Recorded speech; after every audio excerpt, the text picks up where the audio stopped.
আসসালামু আলাইকুম। আমরা আজকে খুবই সংক্ষেপে সিরাজউদ্দৌলার সম্পূর্ণ নাটকটার একটা ছোট্ট সামারি দেখব। তো সিকান্দার আবু জাফর সিরাজউদ্দৌলা নাটকটি লিখেছিলেন 1965 সালে। এই ঘটনা ঘটার অর্থাৎ 47 সালে ঘটনাটি ঘটে এবং এই ঘটনা ঘটার প্রায় 7 বছর পরে তিনি এটা লিখেন। তো এই ঘটনাটা ব্রিটিশরা যে এভাবে বর্ণনা করেছে তাতে বিকৃত ইতিহাসে লেখা হয়েছিল, অর্থাৎ ইতিহাসকে বিকৃত করা হয়েছিল, সিরাজকে অত্যাচারী ও অযোগ্য শাসক হিসেবে দেখানো হয়েছিল। কিন্তু সিকান্দার আবু জাফর সিরাজের যে চরিত্র আছে সেটার কলঙ্ক মোচন করেছেন। সিরাজউদ্দৌলাকে একটি নিখুঁত দেশপ্রেমিক নির্ভীক ট্র্যাজিক হিরো হিসেবে তুলে ধরেছেন এবং তৎকালীন পূর্ব পাকিস্তান অর্থাৎ বর্তমান বাংলাদেশের জাতীয় জাগরণ ও স্বাধীনতা সংগ্রামের প্রেরণা সৃষ্টি করেছেন। মানে আর কি তৎকালীন সময় অর্থাৎ 1965 সালে আমাদের জাতীয় জাগরণ এবং স্বাধীনতা সংগ্রামের প্রেরণা তৈরির অন্যতম এই নাটক তৈরির অন্যতম উদ্দেশ্য ছিল সেই প্রেরণা তৈরি করা আমাদের মধ্যে। আচ্ছা, তো আমাদের এখানে মূল চরিত্র হলো নবাব সিরাজউদ্দৌলা, দেশপ্রেমিক একজন ট্র্যাজিক নায়ক। এবং আমাদের যেই সিরাজউদ্দৌলার পক্ষের যেই চরিত্রগুলো আছে তার মধ্যে মীর মর্দান ও মোহনলাল আছে। তারা হলো তার অনেক কাছের অর্থাৎ বিশ্বস্ত সেনাপতি। তারপরে আছে লুৎফুন্নেসা, এটা সিরাজউদ্দৌলার স্ত্রী। তারপরে আছে সিনফ্রে, এটা হলো এক ফরাসি সেনাপতি, মীর মর্দনের অনুগত সেনাপতি। তো আরও আছে নৌরে সিংহ হাজারি, এরপরে বদ্রি আলী খান একজন যোদ্ধা ছিলেন। আবার বদ্রি আলী খান তিনি শহীদ হয়েছিলেন, দুজনে শহীদ হয়েছিলেন, যোদ্ধা ছিলেন। এরপর ওয়ালি খান ফোর্ট উইলিয়াম দুর্গ সাথে ফোর্ট উইলিয়াম দুর্গ যুদ্ধের সেই প্রথম দিকে একটা যুদ্ধ আছে, সেই যুদ্ধের সময় ওয়ালি খান নামের একটা সৈনিক ছিল। আচ্ছা, তো বিপরীত যে চরিত্র আছে তার মধ্যে প্রধান হচ্ছে মীর জাফর। মীর জাফর ছিল নবাব সিরাজউদ্দৌলার প্রধান সেনাপতি, তিনি ছিলেন প্রধান বিশ্বাসঘাতকও বটে। তো এর সাথে ছিল ঘসিডি বেগম, এটা নবাব সিরাজউদ্দৌলার খালা। এরপরে ছিল রবার্ট ক্লাইভ, এটা হলো আমাদের যেই ইস্ট ইন্ডিয়া কোম্পানি ছিল তার সেনাপতি। তারপরে ছিল উমিচাঁদ, জগৎ সেন, রাজবল্লভ, এরাও দেশেরই লোক কিন্তু এরা বিশ্বাসঘাতক ছিল। এর মধ্যে উমিচাঁদ ছিল শিখ ব্যবসায়ী, নিজের স্বার্থ বুঝত, এরা শুধু নিজের স্বার্থগুলো বুঝত এবং টাকার জন্য সব কিছু বিক্রি করে দিয়েছিল। আচ্ছা, এরপরে যাই আমরা। আচ্ছা, নবাব সিরাজউদ্দৌলার বৈশিষ্ট্যগুলো একটু আমরা দেখি। আচ্ছা, তো তিনি ছিলেন খুব সাহসী একজন যোদ্ধা।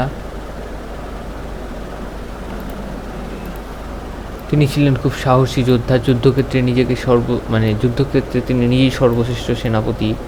তারপরে ট্র্যাজিক ত্রুটি, মাত্রাতিরিক্ত সরলতা ও অযোগ্য বিশ্বাসঘাতকদের বারবার ক্ষমা করে বিশ্বাস করা।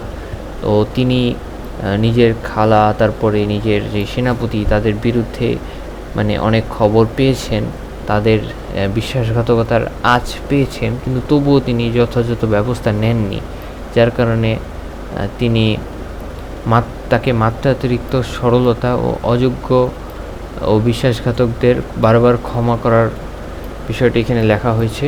তারপর তার পতন হয়। ক্ষমতাশালী নবাব ধীরে ধীরে নিঃসঙ্গ ও প্রতারিত এবং অসহায় শহীদ হিসেবে করুণ পরিণতি অর্জন করে, অর্থাৎ তিনি লাস্টে শহীদ হয়ে যায়। আচ্ছা, তো এরপরে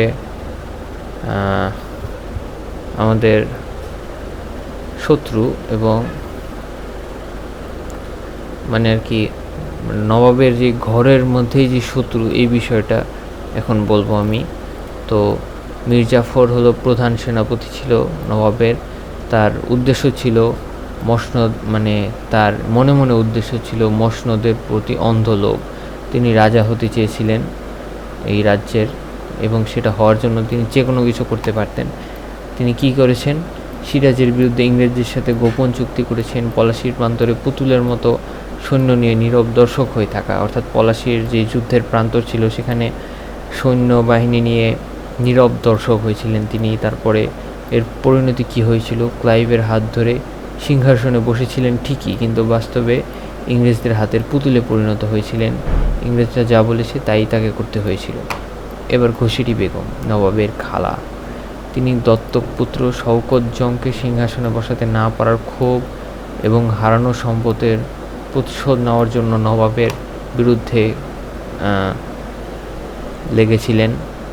নিজ প্রাসাদে বসে রাজবল্লভ জগৎ শেঠদের সাথে সিরাজ বিরোধী গোপন মন্ত্রণা, মানে আর কি, যে রাজবল্লভ তারপর জগৎ শেঠ এরা রাজপ্রাসাদেরই অংশ ছিল, তাদের সাথে মিলে একসাথে সিরাজের বিরুদ্ধে ষড়যন্ত্র করত ঘসেটি বেগম। সিরাজকে শয়তান বলেও আখ্যা দিয়েছিলেন তিনি। আচ্ছা, এবার আমাদের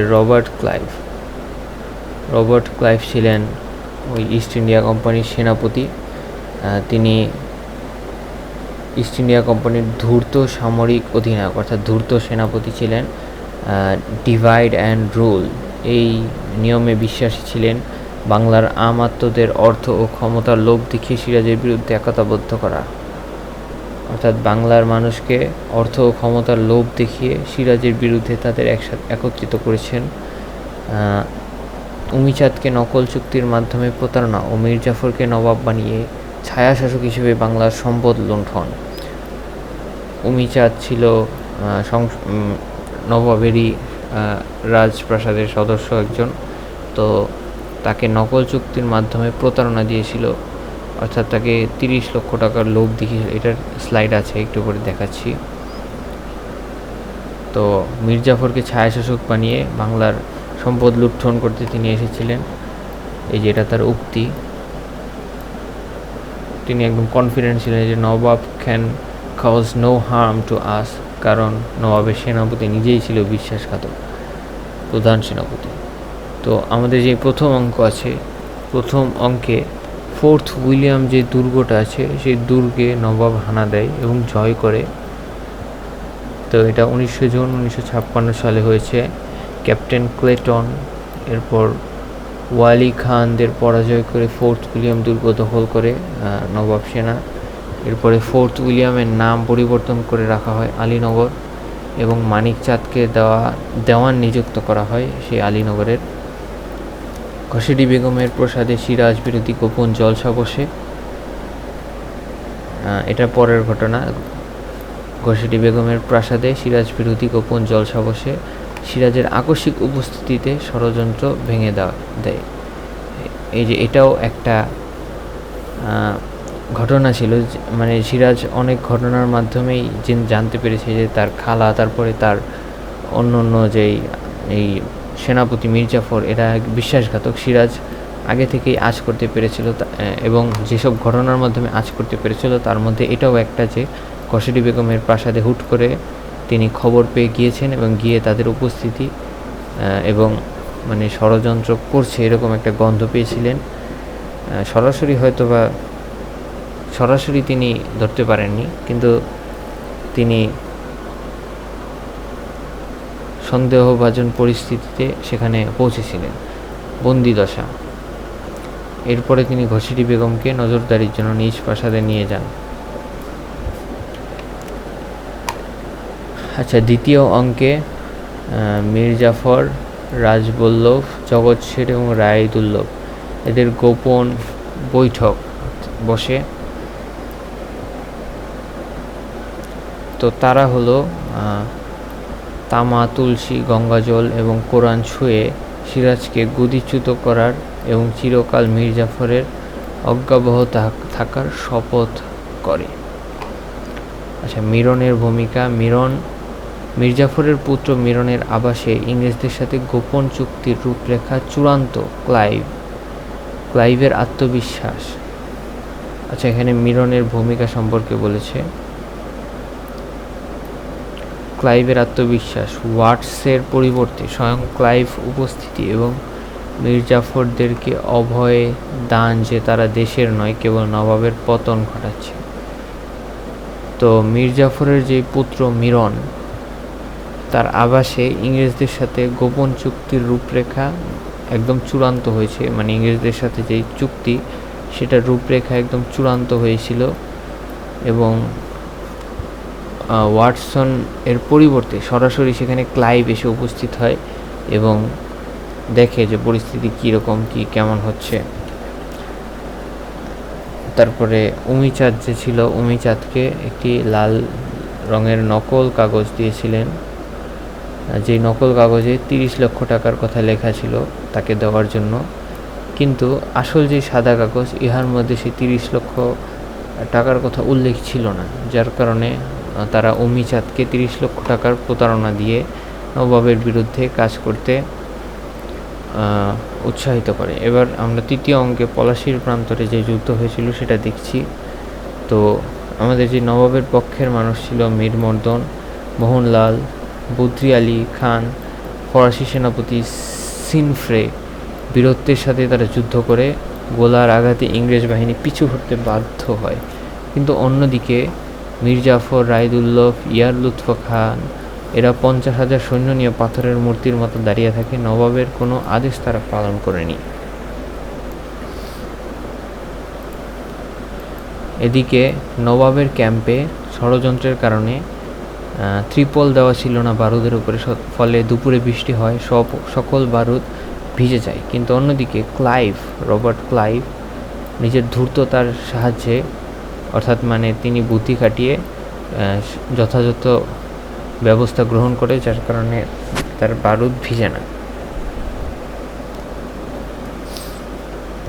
অর্থাৎ তিনি ত্রিপল দিয়ে রেখেছিলেন, তাই তার বারুদ ভিজেনি। এখন চতুর্থ অঙ্কে ফিনিশিং।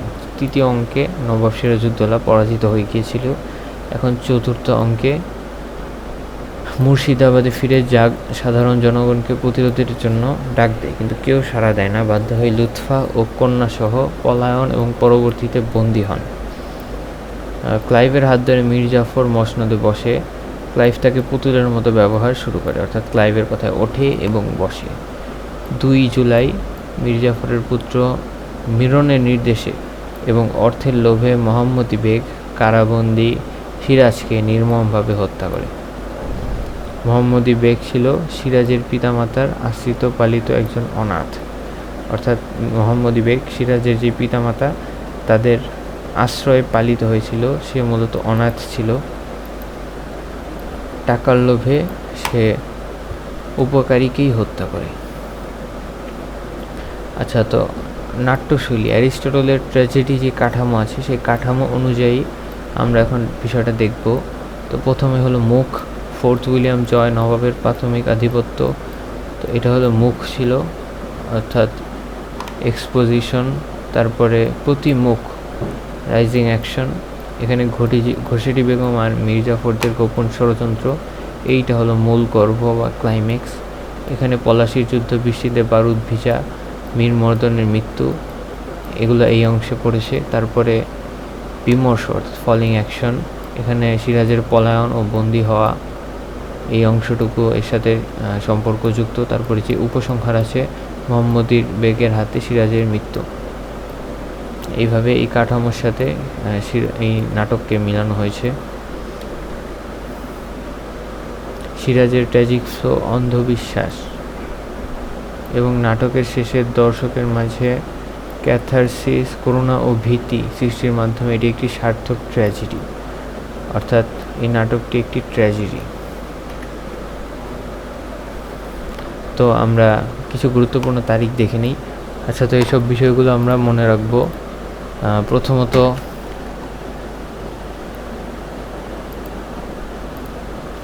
গুরুত্বপূর্ণ তারিখ 19 জুন 1956 সালে ফোর্ট উইলিয়াম দুর্গ জয় হয়েছে। তারপর 23 জুন 1757 সালে পলাশীর যুদ্ধ হয়েছে। 2রা জুন 1757 সালে নবাব সিরাজউদ্দৌলার মৃত্যু হয়েছে। তারপরে ফোর্ট উইলিয়াম দুর্গ, নবাব যার নাম পরিবর্তন করে আলীনগর রাখে, গুরুত্বপূর্ণ স্থানের কথা বলছি।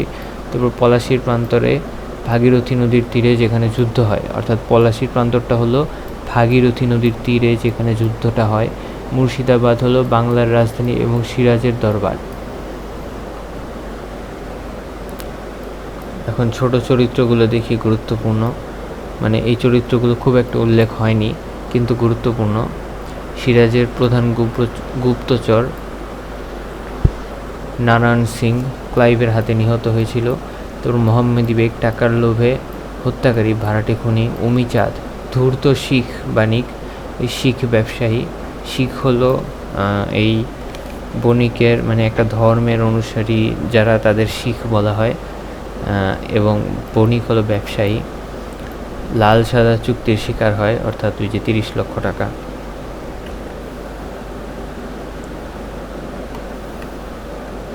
আচ্ছা, তো পরীক্ষায় যখন সৃজনশীল আসবে তখন এরকম বিষয় থাকতে পারে যে দেশপ্রেম বনাম স্বার্থপরতা, তারপর সাম্রাজ্যবাদ। তো এইরকম বিষয়গুলো এখান থেকে এই বিষয়গুলো ব্যাখ্যা করতে হবে যে সিরাজ ও মীরবর্ধনের আত্মত্যাগের বিপরীতে মীরজাফর ও অমিচাঁদের অন্ধলোভ, তারপরে ব্রিটিশ বেনিয়াদের ছলে বলে কৌশলে একটি স্বাধীন রাষ্ট্র দখলের কূটকৌশল। তো সিকান্দার আবু জাফরের নাটকটি কেবল ইতিহাসের পাঠ নয়, এটি বিশ্বাসঘাতকতার বিরুদ্ধে এক চিরন্তন সতর্কবার্তা। ধন্যবাদ সবাইকে।